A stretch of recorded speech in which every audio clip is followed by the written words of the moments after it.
BRS లో కేసీఆర్ తర్వాత number 2 ఎవరన్న చర్చ కొన్ని రోజులుగా జోరుగా సాగుతోంది. జైలు నుంచి వచ్చిన కవిత కొన్ని రోజులుగా జనంలోనే ఉంటున్నారు. ఈ క్రమంలోనే ఆసక్తికర ఘటన జరిగింది. భవిష్యత్తులో కవిత సీఎం అవుతారంటూ నాంచారమ్మ జోస్యం చెప్పింది. ములుగు జిల్లాలో జరుగుతున్న నాంచారమ్మ జాతరకు వెళ్లారు ఎమ్మెల్సీ కవిత. అమ్మను దర్శించుకున్న తర్వాత అక్కడే జ్యోతిష్యం చెప్పించుకున్నారు. కవిత భవిష్యత్తులో ముఖ్యమంత్రి అవుతుందని మహిళ జోస్యం చెప్పింది. సీఎం అవుతారని జోస్యం చెప్పగా కవిత నవ్వుతూ కనిపించారు.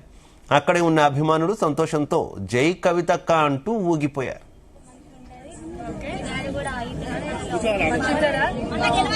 తెలంగాణ బాగుంటుందా? Thank you. జై తెలంగాణ. ఇదివరకే మనం చేస్తాం, మళ్ళీ కూడా చేద్దాం. ఓకేనా?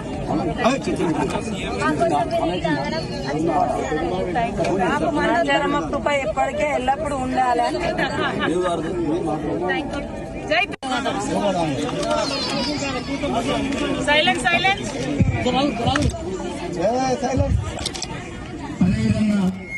పోలీసు మిత్రులకు సహా తెలియజేస్తున్నాను. దయచేసి కొద్దిగా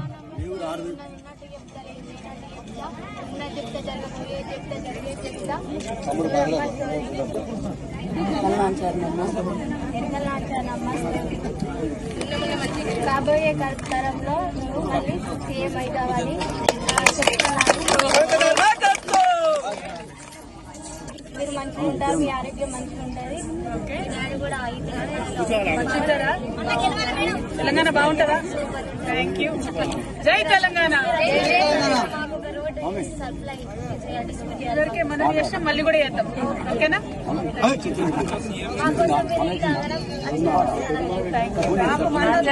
రైట్. బీఆర్ఎస్ లో కేసీఆర్ తర్వాత నెంబర్ 2 ఎవరన్న చర్చ కొన్ని రోజులుగా జోరుగా సాగుతూనే ఉంది. ఇక జైలు నుంచి వచ్చిన కవిత గత కొంతకాలంగా జనంలోనే ఉంటున్నారు. ఈ క్రమంలోనే ఆసక్తికర ఘటన జరిగింది. భవిష్యత్తులో కవిత సీఎం అవుతారంటూ నాంచారమ్మ జోస్యం చెప్పింది. ఇక ఇదే విషయానికి సంబంధించి మరింత సమాచారం మా కరెస్పాండెంట్ శ్రీకాంత్ అందిస్తారు. శ్రీకాంత్.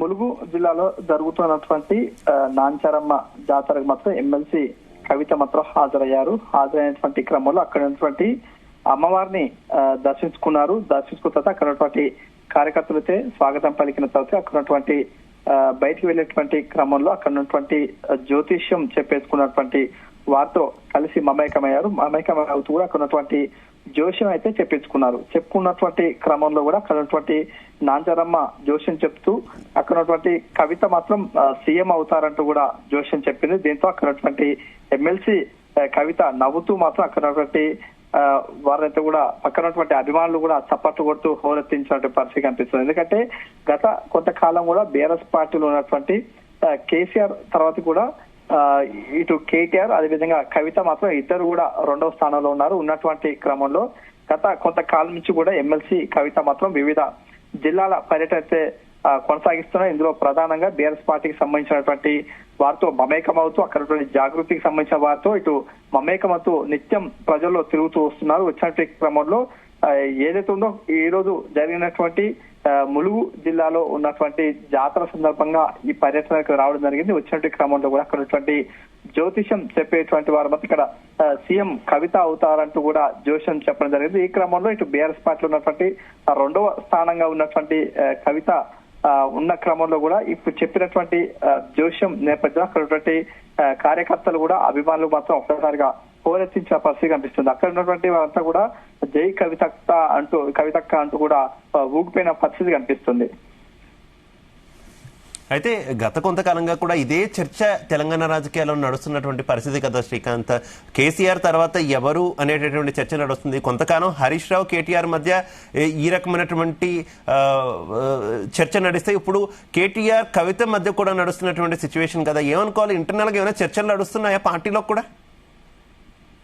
చెప్పచ్చు. ఎందుకంటే బీఆర్ఎస్ పార్టీ ఇటు ప్రధాన ప్రతిపక్షంలో ఉన్న క్రమంలో ఇటు కేసీఆర్ కూడా ఫామ్ హౌస్ కే పరిమితం కావడంతో కూడా ఈ బీఆర్ఎస్ పార్టీకి సంబంధించినటువంటి పార్టీ యొక్క భుజస్కంధాలు మాత్రం ఇటు కేటీఆర్ కవిత హరీష్ రావు పై కూడా ఉన్నాయని చెప్పొచ్చు. ఈ క్రమంలో ముందస్తుగా అయితే కూడా ఇటు కేటీఆర్ హరీష్ రావు ఉన్నటువంటి క్రమంలో ఇద్దరిలో మాత్రం ఇద్దరికే బీఆర్ఎస్ పార్టీకి సంబంధించిన 2వ స్థానం అయితే ఉంటుందని చెప్పి ముందుగా భావించిన క్రమంలో గత కొంతకాలం కూడా హరీష్ రావు అయితే దూరంగా ఉన్నట్టు చెప్పొచ్చు. ఎందుకంటే ఇటీవల జరిగినటువంటి రజతోత్సవ సభలో కూడా మాత్రం అక్కడ సభ సంబంధించినటువంటి మొత్తం వ్యవహారాలు మొత్తం కేటీఆర్ చూసుకోవడం, అక్కడ ఉన్నటువంటి ఉమ్మడి జిల్లాకు సంబంధించిన వరంగల్ జిల్లాకు సంబంధించిన నేతలు మాత్రం ఇచ్చారు. కానీ ఇక్కడ హరీష్ రావు మాత్రం కాస్త దూరంగా ఉందని చెప్పొచ్చు. అతను మాత్రం సిద్దిపేటకు అదేవిధంగా హైదరాబాద్ కే పరిమితమైనటువంటి పరిస్థితి కనిపిస్తుంది. ఈ క్రమంలో పార్టీకి సంబంధించినటువంటి రెండవ నేతగా కొనసాగుతున్నటువంటి కేటీఆర్, కవిత ఇద్దరు మాత్రమే ఉన్నారు. ఉన్న క్రమంలో వీరిద్దరు కూడా ఒకే కుటుంబానికి చెందిన వారు కాబట్టి వీరిలో మాత్రం ఎవరో ఒకరు మాత్రం కేసీఆర్ కి వేరే పార్టీ పగ్గాలు పట్టే అవకాశం ఉంటుంది. అదేవిధంగా ఒకవేళ అధికారంలోకి అయితే వస్తే శ్రీకాంత్ కొంత చర్చ నడుస్తుంది కదా, జైలు నుంచి వచ్చిన తర్వాత కవిత వ్యవహార శైలిలో కొంత మార్పు వచ్చింది. ఆమె కేసీఆర్ తర్వాత ఆమె పార్టీలో క్రియాశీలకంగా ఉండాలని భావిస్తున్నారు, కేటీఆర్ కి పోటీగా నిలబడుతున్నారు. ఈ రకమైనటువంటి చర్చ కొంత నడుస్తున్న పరిస్థితి కదా, వాస్తవం అనుకోవాలా?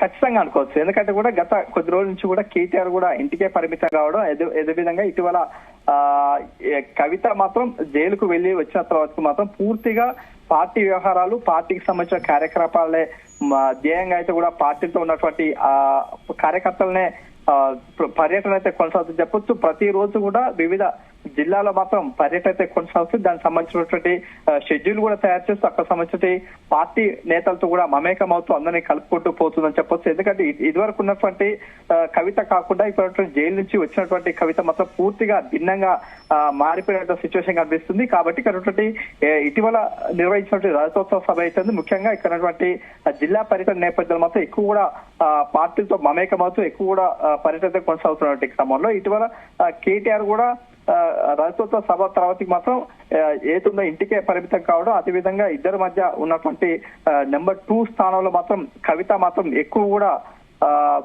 పార్టీకి సంబంధించినటువంటి వ్యవహారాలు కూడా క్రియాశీలకంగా అయితే పనిచేస్తుందని చెప్పవచ్చు. Right, okay, thank you. Silence silence. అదేవిధంగా పోలీసు మిత్రులకు సలహా తెలియజేస్తున్నాను, దయచేసి కొద్దిగా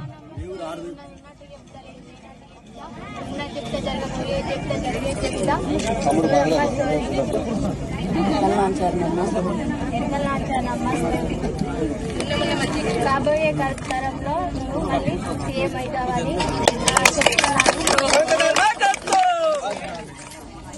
మీరు మంచిగా